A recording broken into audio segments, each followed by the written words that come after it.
in addition to the regular scrutiny that we do of legislation and the budget process, and we hope it will be a positive contribution to the policy debate and the debate in financial services, which is an area that's been probably needed more dedicated, focused assembly. There is a ministerial roundtable, but at assembly level, I think it was important for us to do that work, and we're looking forward to the launch in September. And anyone who's watching, please do engage with that when it comes out. Okay, members, we're going to move on to agenda item 8, which is correspondence. The 8.1 to 8.4 is correspondence from regarding post-19 support for adults with severe learning disabilities. Members, that's the page 383 to P386 of the meeting pack. A number of individuals have written to the committee regarding a perceived lack of structured, legally protected post-19 support for individuals with severe learning disabilities. The correspondents are outlining their support for Caleb's Cause NI. Last week, the committee considered correspondence from an individual who had written to a number of departments and committees in respect of post-19 special educational needs support.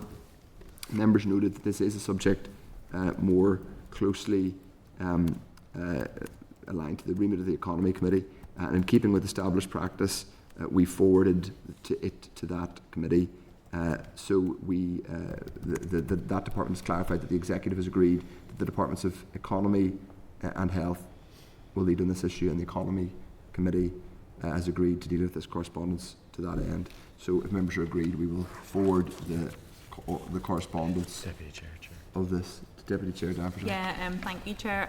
I just wanted to make the point that in a few committees now, we've been getting an increased number of correspondence from members of the public on lobby issues, and I would be content if to delegate a level of power to the clerk team to if it's queries from individual and lobby pieces to deal with those, respond to those, and not necessarily bring them all to committee. We've agreed that in some other committees. Well, I mean, I'm generally happy. I think sometimes clerks will feel that it's that even that they'll want to have a decision by the committee, but I think if the clerk wants to reflect on that. Chair, we have a standing order that means we have to bring things to you if it's addressed to the committee. So in most cases, especially around where it's individuals, this is a particularly interesting and unusual case in that a committee has indicated they will take things forward, and where there's been an executive agreement on particular departments. So what would be normal is we would bring these to committee would note, and we would have a standing default that any issues brought forward by individuals would get the response. The committee has noted your correspondence. The committee does not engage with individual issues or complaints. Yeah. Okay. That's content with that. Members are content with that. Okay.